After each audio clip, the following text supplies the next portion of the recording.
Sah, Bank Sentral Indonesia kembali menaikkan suku bunga acuan BI 7-Day Reverse Repo Rate di level 5,25%. Dengan penetapan kenaikan 50 basis poin ini, maka suku bunga acuan BI 7 Days Reverse Repo Rate tertinggi dalam 6 tahun terakhir atau sejak Oktober 2016. Sementara itu, suku bunga Deposit Facility 4,50% dan suku bunga Leading Facility sebesar 6%. Sebagai catatan, BI sudah mengerek suku bunga acuan 125 basis poin hanya dalam waktu 3 bulan, masing-masing 25 basis poin pada Agustus, 50 basis poin pada September, dan 50 basis poin pada Oktober. Gubernur Bank Indonesia Peri Warjio mengatakan, keputusan kenaikan suku bunga tersebut sebagai langkah lanjut front load atau preemptive dan forward looking untuk menurunkan ekspektasi inflasi yang saat ini masih tinggi dan memastikan inflasi inti ke depan kembali dalam sasaran 3 ± 1% lebih awal, yaitu pada paruh pertama 2023. Bank Sentral memprediksi inflasi Indonesia atau tahun 2022 masih tinggi di level 5,9% secara tahunan.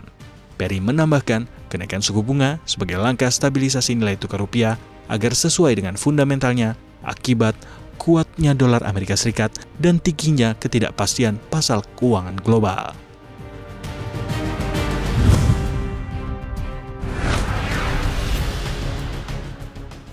Indeks harga saham gabungan dan nilai tukar rupiah tak searah pada perdagangan 17 November 2022.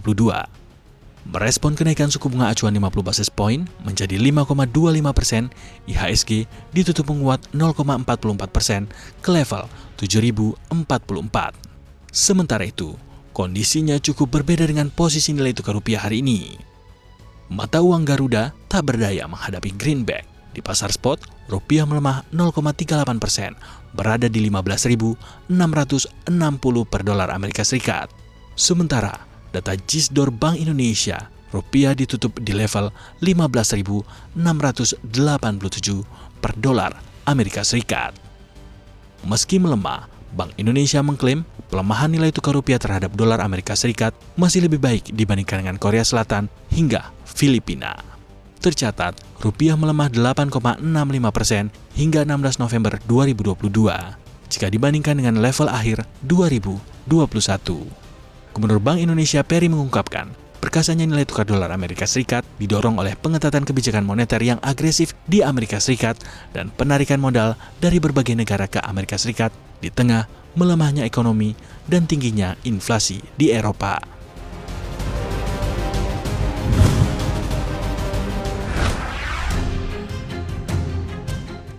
Indonesia berhasil meraih komitmen investasi jumbo dari rangkaian perhelatan konferensi tingkat tinggi G20 tahun ini.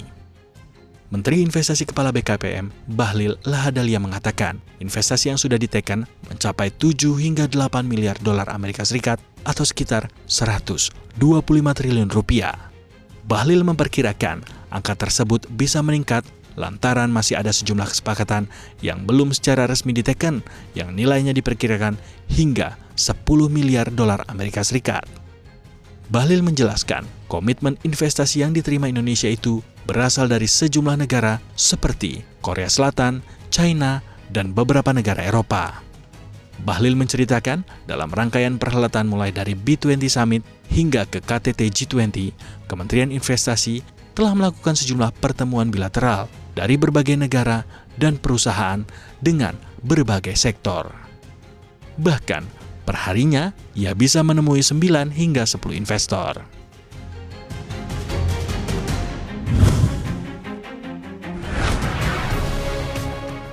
Badai PHK masih menyelimuti berbagai perusahaan seperti Sea Limited Company atau induk Shopee yang dikabarkan melakukan PHK ribuan karyawannya.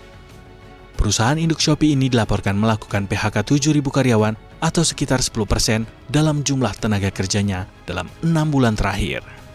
Di mana 100 orang diantaranya berasal dari lini usaha e-commerce Shopee.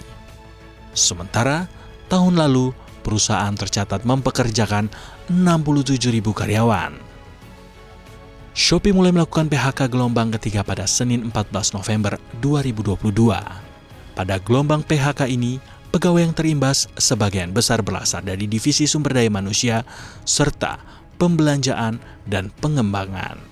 Tak hanya itu, Straits Times juga melaporkan bahwa kali ini Shopee mengambil langkah yang lebih senyap tanpa diketahui oleh banyak orang. Bahkan, karyawannya sendiri kaget saat menerima email jika posisinya terimbas PHK tanpa adanya pemberitahuan sebelumnya. Saat ini, Shopee diketahui juga menutup dan membatalkan ekspansi mereka di beberapa negara termasuk Spanyol, Perancis, dan India.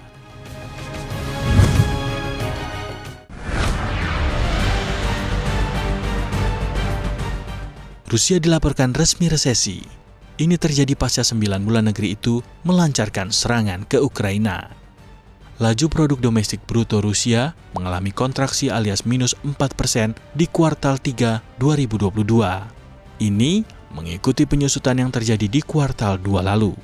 Namun, data terbaru ini lebih baik dari perkiraan ekonom yang menyebut output ekonomi Juli hingga September yang minus 4,5%. Data Badan Statistik Nasional Rosstat menyatakan kontraksi didorong penurunan perdagangan grosir 22,6% dan penurunan perdagangan retail 9,1%. Sementara itu, konstruksi tumbuh 6,7% dan pertanian 6,2%. Perekonomian Rusia masih dihadapkan dengan segudang masalah, di antaranya sanksi Barat yang membatasi ekspor dan impor, serta perusahaan yang berkurang pekerjanya karena wajib militer. Sekitar sepertiga dari 5.800 perusahaan Rusia yang disurvei mengaku mengalami penurunan penjualan dalam beberapa bulan terakhir.